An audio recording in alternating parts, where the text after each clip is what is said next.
The key slid out of her purse and hit the hardwood floor with a metallic click that echoed through our silent living room. She froze. I froze. And for a split second, neither of us breathed. It wasn't our key. It was newer, shiny, tagged with a plastic label that read, Unit 4B. My eyes slowly lifted to hers. What's 4B? Her face didn't crack. Not even a twitch. And that's when something inside me shifted, quietly, permanently. Because I already knew something wasn't right. If you genuinely enjoy our stories, please subscribe to the channel, tell us where you're from, and what time it is right now.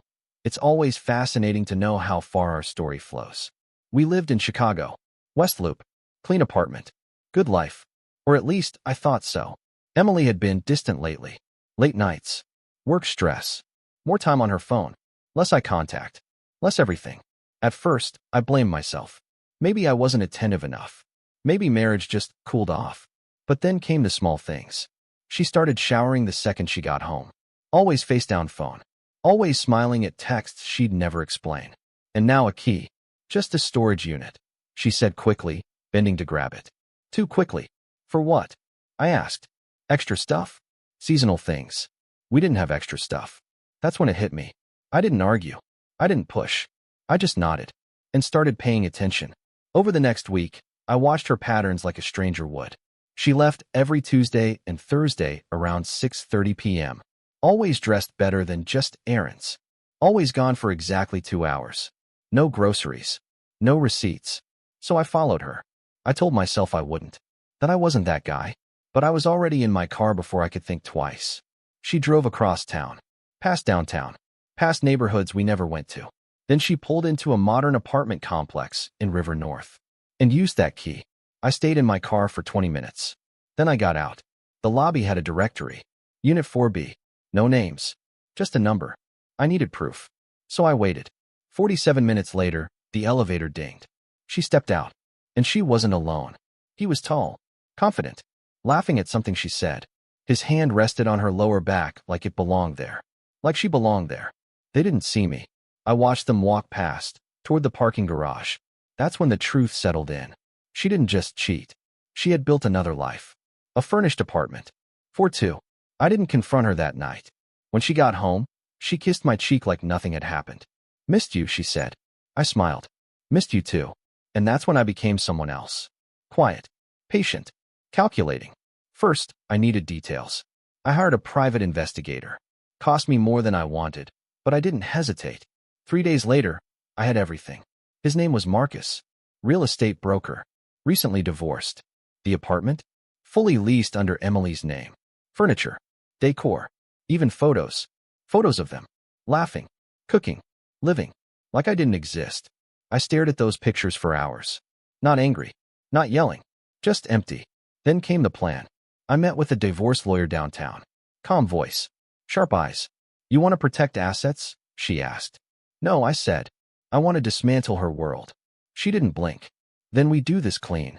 Step by step, we prepared. Financial records. Lease agreements. Bank transfers. Turns out, she'd been using our joint account to fund her second life. That was the crack I needed. Then I waited. Another week. I watched. I listened. I let her think she was safe. Then I made my move. Marcus was hosting an open house event. Big one. Investors. Clients. High profile. Perfect. I walked in like any other guest. Suit. Calm face. Emily was there. Of course she was. Standing beside him. Smiling like she owned the room. For a moment, our eyes met. Confusion flickered. Then recognition. Then fear. I smiled. Nice place, I said, stepping closer. Marcus extended his hand. Marcus. I shook it. Firm. Her husband, I replied. Silence. Not loud. Not dramatic. Just heavy.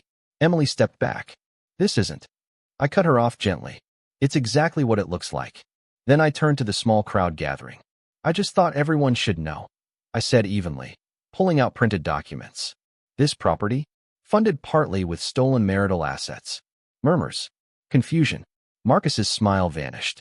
Emily's face went pale. I continued, calm as ever. There's also a lease. Unit 4B. Fully furnished. For two. I handed copies around. Numbers. Signatures. Proof.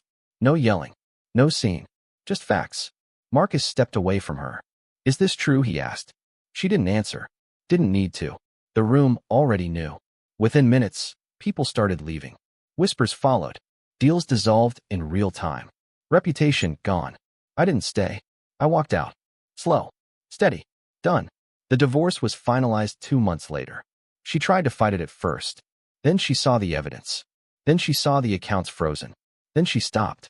Marcus? Lost clients. Lost listings. Moved out of state, from what I heard.